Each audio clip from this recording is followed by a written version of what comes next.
नमस्कार, वंदे मातरम, जय भारत, जय हिंद, जय श्री राम।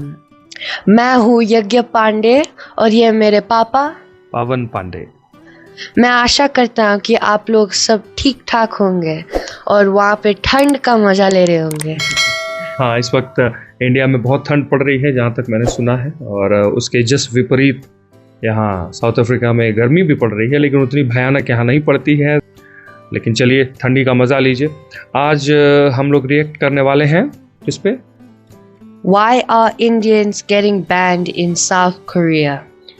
साउथ कोरिया के जो लोग हैं बड़े फेमस हैं वहाँ के, पता नहीं नाम तो मुझे बहुत नहीं पता, यही बताएंगे कौन कौन से वो उनके ग्रुप्स हैं।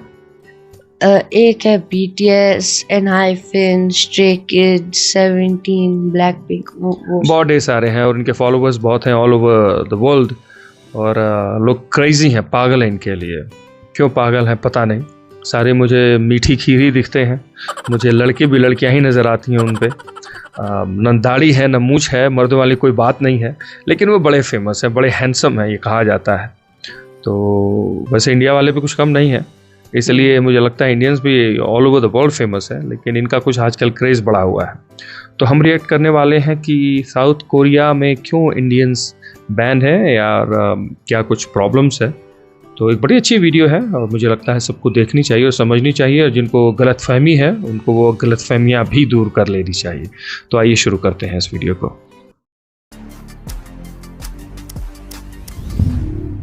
आज का वीडियो अगर आपने एंड तक देख लिया तो आई कैन गारंटी यू, अगर आपको के फीवर हुआ है तो वो ऑन द स्पॉट उतर जाएगा। इंडियंस नॉट अलाउड, ऐसे बैनर्स सोल के ऑलमोस्ट हर क्लब्स के बाहर लगे हुए। इस्लाम एंड हिंदूज आउट, ऐसे बैनर्स स्पेसिफिकली कोरिया के दाएगू सिटी में काफी कॉमन है। ओह माय गॉड, ये क्या है? इस्लाम आउट, हिंदू भी लिखा है इसमें। अब ऑफ कोर्स सोल के कुछ क्लब्स या फिर बाकी सिटीज में ऐसे बैनर्स ना भी हो, फिर भी ये कोरिया की ग्राउंड रियलिटी है। अब मैं आपको एक सिचुएशन बताती हूँ। सोचो अगर आप कपड़े खरीदने जाते हो और दुकान में जाते ही जैसे आप कपड़े को छूते हो तभी ही वो दुकानदार तुरंत उठ के अपने कपड़ों को साफ करने लग जाता है, आपको कैसा लगेगा? कोरिया में इंडियंस के साथ ऐसा कई बार हो चुका है। Have you ever faced any form or type of racism or discrimination while living in Korea? When we go for shopping, when we take look at the dresses and all, then they be like, they come very fast, like they'll be sitting and relaxing. They just come dash and they're like, dust it. अब dust लेके घूम रहा होता है क्या? I'm not buying. In fact Indians ही क्या, south Korea में 10 में से 7 फॉरेनर्स का ये कहना है कि उनके साथ साउथ कोरिया में कभी ना कभी रेसिज्म जरूर हुआ है। एक्चुअली बात ऐसी है कि ब्रिटिशर्स के बाद अब साउथ कोरियंस इंडियंस को अनटचेबल और इंफीरियर मानने लग गए। सेम कॉलोनियल हिस्टोरिक बैकग्राउंड और हमसे भी छोटी इकोनॉमी होने के बाद भी जानते हो कोरियंस हमें क्यों हेट करते हैं? सिर्फ 2 ऐसे बहुत ही सुपरफिशियल रीजंस की वजह से, जिसे सुनकर आपको लगेगा कि कोरियंस की सोच, इतने एजुकेटेड कंट्री की सोच इतनी छोटी कैसे हो सकती है। This is only for Koreans, huh? Only for Koreans. Why? Why that policy? Why that policy? Yeah, but you cannot discriminate like that, right?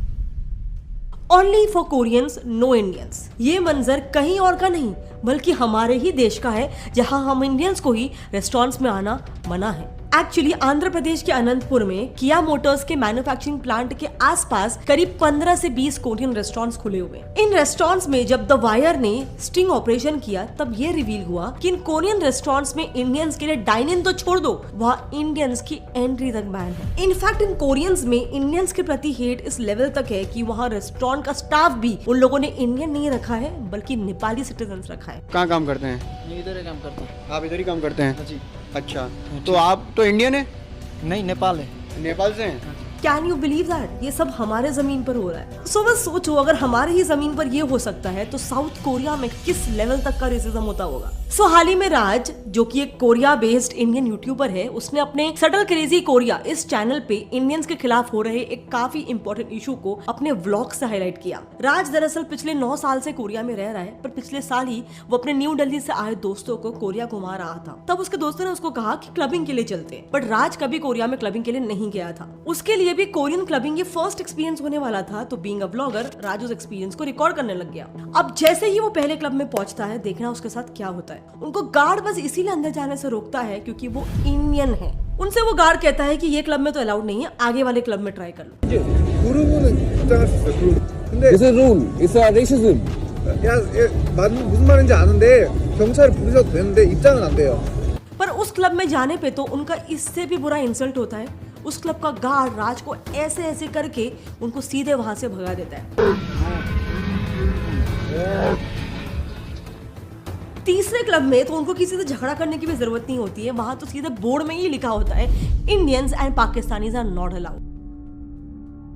अब इस पूरे इंसिडेंट में मुझे पर्सनली सबसे ज्यादा बुरा क्या लगा, रुको 2 मिनट में वो डिस्कस करेंगे, लेकिन उससे पहले मुझे बताओ आज इंडियंस का कोरियंस को लेकर क्या माइंडसेट है। इंडियंस टुडे जस्ट लव के पॉप, के ड्रामास, कोरियन रामेन। बेसिकली हमें जरा भी नॉलेज नहीं है कि साउथ कोरियंस का माइंडसेट हमारे बारे में क्या है, बिल्कुल वैसे ही जैसे इंडियंस को जीरो नॉलेज है इन्वेस्टमेंट के ऑप्शंस के बारे में। Now coming back to the topic, मैं आपको बता रही थी कि कैसे जब 3 क्लब से राज और उसके फ्रेंड्स को मना कर दिया गया तो मुझे पर्सनली सबसे ज्यादा बुरा किस बात से लगा। देखो ये सब जब चल रहा था ना, तब कई कोरियंस इसे देख रहे थे, पर उनमें से एक ने भी आगे आके इन इंडियंस की मदद करने की नहीं कोशिश की। अब जरा वो इंसिडेंट याद करना जिसमें वो साउथ कोरियन यूट्यूबर को कुछ मुंबई में छपरी लड़कों ने छेड़ा था, याद है, बहुत वायरल हो गया था। तब उस यूट्यूबर को बचाने कौन आया था? एक इंडियन लड़का ही तो आया था लास्ट में। Incident being unfolded, he came to her rescue. और इंडियंस ने ऑनलाइन जो उसको हेवीली सपोर्ट किया वो अलग। इनफैक्ट पुलिस ने खुद एक्शन लेते हुए उन छपरी लड़कों को अरेस्ट भी किया था, बिल्कुल जैसे उस लड़की ने किया। राज ने भी उस इंसिडेंट का व्लॉग निकालकर उसे यूट्यूब पे अपलोड किया था, लेकिन इस इंसिडेंट में कोरियन एडमिनिस्ट्रेशन से किसी ने भी इसे नोटिस नहीं किया। सो क्या हम ये मान ले कि उनके हिसाब से हमारी कोई वैल्यू नहीं है? नाउ आई नो आप बोलोगे कि सिर्फ एक छोटे से इंसिडेंट से, 2-3 इंसिडेंट से ये पूरा ओपिनियन फॉर्म नहीं कर सकते हैं, तो मेरी बात छोड़ो, जरा आप खुद ही यूट्यूब पे कोरिया हेट्स इंडियंस ये कीवर्ड टाइप करके देख लो। आपको बहुत सारे ऐसे वीडियोस मिल जाएंगे जहां पर वो अपनी रेसिज्म की स्टोरीज ओपनली शेयर कर रहे हैं। उन्हीं वीडियोस में से जब मैं खुद गो थ्रू कर रही थी, तब एक कोरियन चैनल बिबिम कोरिया के पॉडकास्ट में इस इंडियन लड़की ने अपना एक काफी इनह्यूमन एक्सपीरियंस शेयर किया था। उसने बताया कि जब भी वो कोरिया के पब्लिक प्लेसेस पे किसी सीट पे बैठने जाती थी, तब उस सीट पे उसके बैठते ही बाकी कोरियंस उठकर चले जाते थे, जैसे कि वो कोई सो कॉल्ड अनटचेबल हो। Have you ever experienced racism in Korea? In case I get on the subway, I sit somewhere. Person besides me will get up and go sit somewhere. And ये कोई इक्का दुक्का case नहीं है। उसका कहना था ये एक्सपीरियंस इतना कॉमन है कि अब तो उसको उसकी ऑलमोस्ट आदत ही हो चुकी है। And it has happened to me so many times that now I'm used to it. And what about Korean kids? इन्हीं इंटरव्यूज में से एक दूसरी लड़की ने बताया कि उसकी एक इंडियन फ्रेंड जो कि एक स्कूल टीचर है कोरिया में, उसको एक बार कुछ कोरियन स्टूडेंट्स ने कहा था कि we hate Indians because they look like muddy, यानी वहाँ के बच्चों के हिसाब से हम इंडियंस कीचड़ जैसे दिखते हैं। She's a teacher and she was teaching and they were talking about India, I guess. Small kids and they were like, oh, we don't like Indian people. They look like muddy. अब बस सोचो कि अगर बच्चे ये बात बोल सकते हैं, मतलब इस सोसाइटी में ये हेट, ये रेसिज्म किस हद तक पेनिट्रेट हो चुका है। नाउ देखो, ये जो रेसिज्म पूरा स्टेम हो रहा है ना, इसके पीछे के रीजंस बहुत ही इंटरेस्टिंग है। बात ऐसी है कि साउथ कोरिया जो दुनिया की 5th मोस्ट लिटरेट कंट्री है, उन्होंने अपने ब्यूटी स्टैंडर्ड्स का डेफिनेशन इतना रिजिड और स्टीरियोटाइपिकल कर लिया, सारे एक जैसे तो दिखते हैं, चाइनीज और इंडियंस तो छोड़ दो, खुद कोरियंस तक इस ब्यूटी स्टैंडर्ड में फिट नहीं हो पाते हैं। C is the ideal bra cup size. Big firms prefer pretty eyes and government bosses like high noses. Korea में कोई भी जॉब मिलने के लिए ये बेसिक रिक्वायरमेंट्स है, एंड माइंड यू ये रिक्वायरमेंट हर कोरियन को जॉब मिलने के लिए फुलफिल करना ही पड़ता है। और प्राइवेट ऑर्गेनाइजेशंस तो छोड़ ही दो, वहाँ खुद उनकी एम्प्लॉयमेंट मिनिस्ट्री ही ट्विटर पर जॉब सीकर्स को कह रही है कि अगर आपको जॉब चाहिए तो प्लास्टिक सर्जरी करवा लो पहले। अब इससे ज्यादा मैं क्या ही बोलूं, उनकी गवर्नमेंट खुद इसे ओपनली सपोर्ट कर रही है, और इसीलिए इनका हेट सिर्फ इंडियंस तक ही सीमित नहीं है। रेसिज्म काफी हद तक वहाँ पर फॉरेनर्स के लिए इन जनरल होता है। एक एग्जांपल देती हूँ निकी किम का, जो कि एक एंग्लो कोरियन है और अपनी ग्रेजुएशन पूरी करके इंग्लैंड से कोरिया सेटल होने आई थी। अब क्योंकि यहाँ पे कोरियन था उसको, इसके लिए उसने किम ने जॉब इंटरव्यू के लिए अप्लाई किया, और कोरियन नॉर्म के मुताबिक अपने रेज्यूमे के साथ साथ उसने अपना एक नॉर्मल सा फोटोग्राफ भी शेयर कर दिया। अब देखना, जिस दिन किम कंपनी में इंटरव्यू के लिए पहुंचती है, वो उस इंटरव्यू के बाद से शॉक हो जाती है, क्योंकि वहां पहुंचकर इंटरव्यू लेना तो दूर, किम को कंपनी ने अप फ्रंटली रिजेक्ट कर दिया। क्यों जानते हो? उसको रीजन दिया गया कि you don't look like this photo. Crazy है ना। इसके बाद भी किम को इतने रिजेक्शंस मिले कि वो इंग्लैंड लौट गई फाइनली। बट ये इंसिडेंस कोई पहला नहीं है या फिर कोई यूनिक इंसिडेंस नहीं है।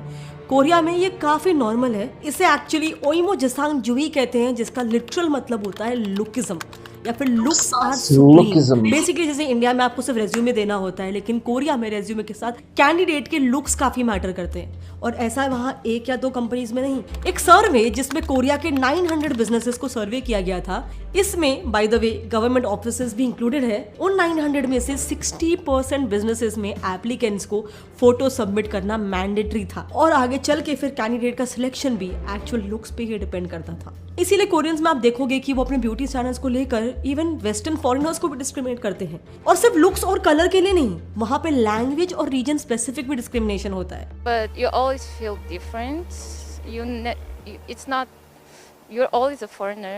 I don't know if you know what I mean, but you don't 100% you don't fit in. अब ऐसा नहीं है कि उनकी सरकार ने ये डिस्क्रिमिनेशन रोकने के लिए कोई कोशिश नहीं की है पास्ट में, लेकिन प्रॉब्लम ये है कि जब भी वो ऐसा करने की कोशिश करते हैं तब उनकी सरकार ही खतरे में हो जाती है। एक्चुअली 2016 में भी एंटी डिस्क्रिमिनेशन बिल, ऐसा एक लॉ लाने की एक एमपी ने कोशिश की थी। इनफैक्ट ये बिल तो उस वक्त उनकी लेजिस्लेटिव कमिटी में पास भी हो चुका था, पर गवर्नमेंट को इसे खारिज करना ही पड़ा अंत में, क्योंकि कई बड़े बिजनेस ट्रेड ग्रुप्स और कोरिया एम्प्लॉयज फेडरेशन ने इस बिल का कड़ा विरोध किया, जिसके बाद सरकार को इस बिल को लास्ट में खारिज करना ही पड़ा। अब देखो कोई भी सरकार उनकी सुनेगी क्यों नहीं, आखिर पार्टी फंड तो इन्हीं कंपनी से ही आना है। एंड देखो इस पर सरकार की भी कंप्लीट गलती नहीं बोल सकते, क्योंकि ये लुकिज्म का जो कॉन्सेप्ट है वो कोरियन सोसाइटी में काफी डीपली पेनिट्रेट हो चुका है। उनका माइंडसेट ही ऐसा हो गया है कि आप इसी बात से सोच लो, वहाँ बच्चों को सोचो ग्रेजुएशन गिफ्ट में क्या मिलता होगा, प्लास्टिक सर्जरी। यस, और ये बात मैं हवे में नहीं बोल रही हूँ, उनकी गवर्नमेंट मेडिकल टूरिज्म की वेबसाइट प्राउडली ये बात कहती है। एंड इन जनरल भी आप देखोगे तो बहुत सारे ऐसे वीडियोस है जहाँ पे कोरियंस खुद एक्सेप्ट करते हैं कि उनके कंट्री में लुकिज्म काफी ज्यादा कॉमन है। Lookism. Koreans madly care about their appearance. This is why Koreans take plastic surgery a lot. और अब जहाँ लुक्स इतना ज्यादा डिमांड में हो तो बेचने वाले थोड़ी ना चुप बैठने वाले हैं। इसीलिए आप देखोगे वहाँ मेट्रो स्टेशन पे, बस के ऊपर, बिल्डिंग के छत पे, हर जगह पे आपको सिर्फ और सिर्फ प्लास्टिक सर्जरी के ही एड्स देखने मिलेंगे भर भर के। नाउ अब तक तो हम इन जनरल हेट की और रेसिज्म की बात कर रहे थे, पर इंडियंस के लिए तो स्पेसिफिकली इनका हेट नेक्स्ट लेवल है। अब ऐसा क्यों, इसके पीछे दो रीजंस हैं। सो जैसे मैंने बताया, कोरियंस काफी पढ़े लिखे हैं, उनकी लिटरेसी रेट 19.8%, पर क्या फायदा, उनकी यूथ का अनएम्प्लॉयमेंट रेट जानते हो कितना है? अ वॉपिंग 20%, जिसमें एक्चुअली इनकी खुद की माइंडसेट का ही बहुत बड़ा रोल है। मतलब आप ही देखो, क्या इंडिया में, क्या यूएस में, क्या यूरोप में पढ़े लिखे लोग छोटे मोटे जॉब्स नहीं करते हैं? लेकिन this is not the case in Korea.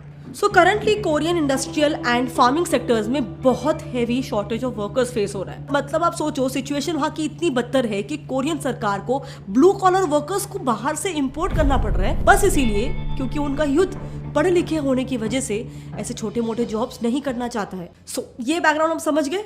अब देखो, अब तक आपको यही लगता होगा कि इंडियंस वहाँ पे पढ़ने लिखने और आईटी जॉब्स के लिए ही मोस्टली जाते हैं, पर ये सिर्फ one side of the story है। असल में बहुत सारे इंडियंस ऐसे भी हैं जो वहाँ पे कई छोटे मोटे जॉब्स करते हैं, जैसे कि हमारे इंडियंस कोरियन शिप्स पे सी फेरर्स भी होते हैं। इनफैक्ट अभी चल रहे इस लेबर शॉर्टेज के लिए कोरियन गवर्नमेंट ने खुद इंडिया से एक पैक्ट भी साइन करवाया है, ताकि उनके agriculture, manufacturing, construction, waste disposal, meat transportation, ऐसे बहुत सारे सेक्टर्स में वर्कर्स की शॉर्टेज ना हो। अब देखो, यहाँ रेसिज्म अगेंस्ट इंडिया एकदम ज्यादा इसीलिए है क्योंकि कोरियंस का मेंटालिटी ये है कि इंडियंस हमारे यहाँ पे छोटी मोटी जॉब्स करते हैं। इसके अलावा दूसरा रीजन तो इनके यहाँ पे रेसिज्म बहुत कॉमन है ही, लेकिन skin colour, white skin colour से जो उनका फेटिश है वो बहुत ज्यादा कॉमन है। लेकिन हम इंडियंस का कलर व्हीटिश होता है, इसीलिए ये भी एक बहुत इंपॉर्टेंट रीजन बन जाता है कि इतना ज्यादा रेसिज्म इंडियंस के खिलाफ वहाँ पे होता है। और ऐसा मैं नहीं, खुद कोरियंस ने ही कहा है। दरअसल Korea institute for international economic policy ने पूरे कोरिया में एक इंटरेस्टिंग सर्वे किया था, जिसमें ही कई कोरियंस ने ये ओपनली एक्सेप्ट किया था कि हम इंडियंस को अनसेफ, अंडर डेवलप्ड और ओल्ड फैशन समझते हैं। एक्चुअली देखो, रूट प्रॉब्लम पता है क्या है, इनकी भी इसमें उतनी गलती नहीं है ऐसा कह सकते हैं, ज्यादा मेजर गलती है इंफॉर्मेशन गैप की। एक्चुअली ये कोरियंस हम इंडियंस के बारे में कुछ जानते ही नहीं है। देखो आज कोरिया में सिर्फ 12,000 इंडियंस ही रहते हैं और टूरिस्ट भी करीब वहाँ पर हर साल 1 लाख लोग ही जाते हैं। तो ऐसे में बाकी लोगों से इंडियन कल्चर के बारे में उन्हें बहुत ही कम पता चलता है। और रही बात इंडियन गवर्नमेंट की, तो हमारे देश और कोरिया में ऑफिशियल डिप्लोमेटिक टाइज भी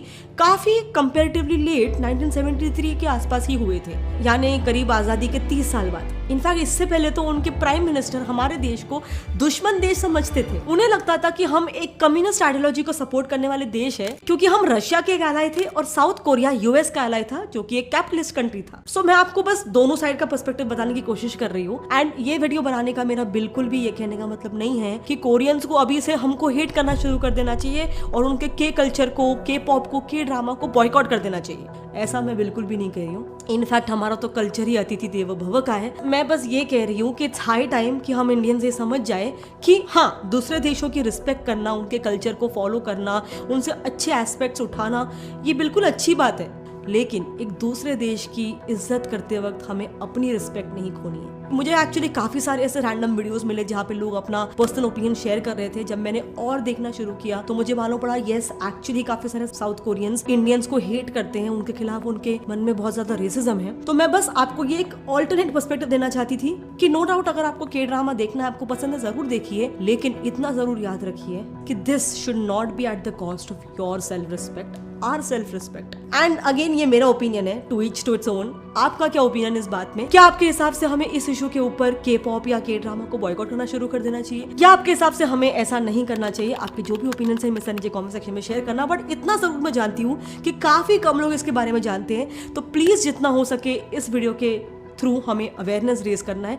अपने फ्रेंड्स, अपने फैमिली, जिनको भी BTS पसंद है, जिनको भी के ड्रामा, के पॉप पसंद है, उनसे जरूर शेयर करना। वैसे अगर आपको ऐसे सोशल इश्यूज पे वीडियोस देखना पसंद है तो क्या आप जानते हो हाल ही में इंडियन स्टूडेंट्स ने कनाडा को बॉयकॉट करना शुरू कर दिया है? यस, और इसे देखकर कैनेडियन गवर्नमेंट जो पहले आउटराइट ही खालिस्तान इशू पे इंडिया के अगेंस्ट थी, वही कैनेडियन गवर्नमेंट ने ऑलमोस्ट इंडिया के सामने घुटने टेक दिए। एंड वो कौन से रीजन है जिस वजह से इंडियन स्टूडेंट्स कनाडा जैसे देश को बॉयकॉट कर रहे हैं? बहुत इंटरेस्टिंग रीजन है। कुछ स्कैम्स का एंगल है जो कैनेडियन गवर्नमेंट स्टूडेंट्स के साथ कर रही है। अगर आप वो देखना चाहते हो तो हमने इस वीडियो में डिटेल में कवर कर लिया है, आप यहाँ पे क्लिक करके उसे देख सकते हो। और हाँ, अगर आप भी अपने वेल्थ को ग्रो करना चाहते हो तो do not forget to start your financial journey with Motilal Oswal. Link is in the description.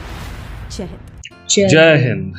तो वीडियो बहुत अजीब था, मुझे वही लगा है। मुझे ये लग रहा है कि हम इंडियंस फार बेटर है साउथ कोरियन से, और हम जहाँ भी जाते हैं हम सब लोग से प्यार करते हैं, सब लोग हमसे प्यार करते हैं। हम लोग ऐसा क्या किए कि वो लोग हम लोग को हेट करने लगे? नहीं, वो इसलिए हेट करने लगे क्योंकि वो बेवकूफ़ है, क्योंकि उनका दिल जो है सुंदर नहीं है, वो चेहरे की सुंदरता पे मरते हैं। इसीलिए वो क्या होता है कि इमीडिएटली यूनिवर्सिटी के बाद वो प्लास्टिक सर्जरीज कराते हैं। तो प्लास्टिक सर्जरी कितने दिन तक काम करेगी? जैसे माइकल जैक्सन ने किया था, काला था ना वो, उसने अपने आप को क्या किया, प्लास्टिक सर्जरी करके गोरा बन गया। लेकिन गोरा बन के क्या हुआ, जब वो धीरे धीरे बूढ़ा हो रहा था तो उसकी एक एक चीज़ निकल रही थी। तुम लोगों ने वीडियो में कभी ध्यान नहीं दिया, तुम देखोगे तो उसके नाक से, कान से, पता नहीं कहाँ के स्किन बाहर आती थी। तो बाहरी सुंदरता तो टेम्प्रोरी है कि नहीं? मेन तो आपकी वही है जो आपके अंदर है। तो इंडियंस तो मुझे लगता है फार बेटर है, और हम लोग तो बड़े लविंग लोग हैं, जहाँ जाते हैं वहाँ प्यार बांटते हैं और मिलता भी प्यार ही है। तो ये साउथ कोरियन थोड़े बेवकूफ़ टाइप लोग मुझे दिखे, जो अपने ही देश में डिस्क्रिमिनेट कर रहे हैं, अपने ही सिटीजन्स को डिस्क्रिमिनेट, उनके साथ डिस्क्रिमिनेशन है। अगर कोई सुंदर नहीं है, वैसा नहीं है जैसा उनके स्पेसिफिकेशन में है, तो उसको जॉब्स नहीं मिलती। मुझे तो आश्चर्य हो रहा है कि लोग इनके के पॉप और वो BTS और सबके पीछे पागल इसलिए हैं क्योंकि वो डांस थोड़ा अच्छा करते हैं, और जैसा बोला ना उनके ब्यूटी स्टैंडर्ड्स हैं, तो स्मार्ट लड़कियां, स्मार्ट लड़के वो खोजते हैं। वैसे मुझे तो ये लग रहा है कि छोटे छोटे बच्चे को भी ये सिखा रहे कि इंडियंस को हेट करना है, क्योंकि उनका स्किन जो है वो मडी जैसे आप लोग वीडियो में देखे थे। अजीब है, वो अंडे जैसे दिखते हैं, वो उनको नहीं नज़र आ रहा, हम मडी जैसे दिख रहे हैं। हमारा मडी ठीक है भाई। हाँ, हम तो जितने लोग को, जितने भी साउथ कोरियन जब टीवी पे आते हैं, मुझे सारे चेहरे एक जैसे, ऐसा लगता है किसी ने क्लोन कर दिया हो। मुझे तो कुछ समझ में नहीं आता इसमें लड़का लड़की क्या है। अगर वो पैंट शर्ट न पहने तो पता भी नहीं चलेगा। ना दाढ़ी होती है, ना मूंछ होती है, ना कुछ क्या मैनली कुछ है ही नहीं इनके अंदर। सोचिए half of the fans India से आते हैं। अच्छा हाफ, हाँ। अरे बाप रे, इतने पागल है इंडियंस। वो गालियां खाने ये जब होता है ना, जब ऊपर बीतती है तब समझ में आता है। हम इंडियंस की एक प्रॉब्लम है, जब तक हमारे ऊपर गुजरेगी तब तक हमें समझ में आएगा नहीं। तो पापा मैंने ये भी सुना कि ब्रिटिशर्स ने इंडिया में आके रूल किया है, सब लोग को मार काट किया है, लेकिन फिर भी इंडियंस पागल हो रहे हैं यूके जाने के लिए, वहाँ पे सिटीजनशिप लेने के लिए, पासपोर्ट्स, सब चीज़। हकीकत यही है कि हमें वो चीज़ें याद नहीं रहती हैं, लेकिन क्योंकि ब्रिटिश आए और हमें लूट के गए, बहुत लूटा है ना इंडिया को, तो इंडियंस का भी तो हक बनता है कि हम भी उनके यहाँ जाएं, उनकी ज़मीन पे रहें, और वो उन्होंने जो किया है उनको भी तो भुगतना है ना। ये तो कर्म का चक्र है। वो हमारे यहाँ आए थे, अब हम उनके यहाँ पहुँचे। अब आज देखो हमारे प्राइम मिनिस्टर जो हैं वो हिंदू हैं। कौन सोचा था कि एक दिन हिंदू बनेगा, लेकिन वो एक फेज था जो चला था, उसके बाद ऐसा आया। लेकिन साउथ कोरिया में क्या, और बात सही है कि हेट करना इज़ नॉट अ सोल्यूशन। आप हेट के चक्कर में ना पड़ें, लेकिन जैसा उसने बोला कि अपनी सेल्फ रिस्पेक्ट को दांव पे ना लगाएं, कि वो आपके साथ इतनी बदतमीजी करें और आप उनसे अतिथि देवो भव करें। आजकल की दुनिया में ये सब चलता नहीं है। अगर आप लोग इस वीडियो में अग्री करें तो प्लीज़ अपने व्यूज़ कमेंट सेक्शन में दें कि हम लोग को क्या करना चाहिए या आप लोग को क्या करना चाहिए इसके बारे में। आपसे फिर मुलाकात होगी, तब तक के लिए नमस्कार। जय हिंद, जय भारत, जय श्री राम। नमस्कार।